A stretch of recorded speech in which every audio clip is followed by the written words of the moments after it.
17 सितंबर यानी आज मरकजी वजीर दाखिला अमित शाह ने कहा कि कुछ लोगों में आज भी निजाम की रजाकारों का खौफ है, उन्हें इस खौफ से निकलकर बाहर आने की जरूरत है। उन्होंने सिकंदराबाद परेड ग्राउंड में मरकजी वजारत सियाहत व सकाफत के जेर एहतमाम हैदराबाद लिबरेशन डे के प्रोग्राम में मेहमान खुसूसी की हैसियत से शिरकत की। अपने खिताब में उन्होंने कहा कि अवाम की ख्वाहिश है कि सरकारी तौर पर यौम आज़ादी तेलंगाना मनाया जाए, लेकिन वोट बैंक के लिए केसीआर हुकूमत ने सरकारी तौर पर यौम आज़ादी तेलंगाना की तकरीब अब तक नहीं मनाई। 75 सालों में किसी हुकूमत ने यौम आज़ादी नहीं मनाई। कुछ दूसरे नामों से जश्न मना रहे हैं। तेलंगाना आज़ादी के नाम पर जश्न मनाया जाए, जिनकी कुर्बानियों की वजह से आज तेलंगाना आज़ाद हुआ है।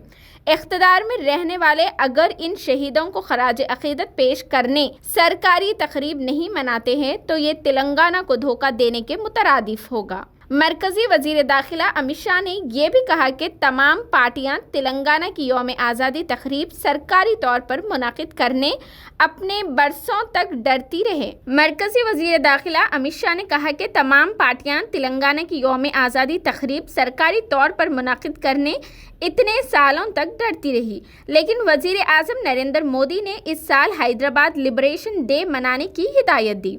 रियासत हैदराबाद, कर्नाटक के कुछ हिस्सों और महाराष्ट्र को 17 सितंबर को आज़ादी मिली। सरदार वल्लभ भाई पटेल की कोशिशों से इस खत्े को लोगों को निज़ाम की हुक्मरानी से निजात मिली। पूरे मुल्क की आज़ादी के एक साल बाद हैदराबाद के लोगों को आज़ादी मिली। सरदार पटेल ने ऑपरेशन पोलो के जरिए निज़ाम और रजाकारों के अड्डों का खात्मा किया। इस जिद्दोजहद में बहुत से लोगों ने अपनी जानें कुर्बान की है।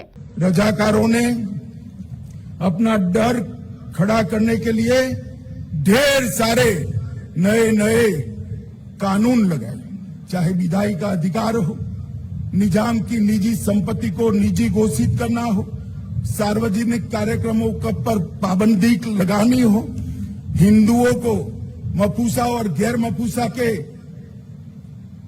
जमीन के अधिकार के कानून से अन्याय करना हो, महान तेलुगु, कन्नड़ और मराठी भाषा पर आक्रमण कर उर्दू माध्यम में ही शिक्षा होना ये आदेश करना हो, उद्योगों का निजीकरण करना हो, सरकारी भर्ती में अन्यायी भर्ती करनी हो या सांस्कृतिक आक्रमण करना हो, हर तरह से ये तीनों राज्यों की जनता को कुचलने का एक निकृष्ट प्रयास निजाम और उनके रजाकारों ने किया था, जिनके खिलाफ हमारे लोगों ने आंदोलन किया था और अंततोगत्वा हम विजयी हुए।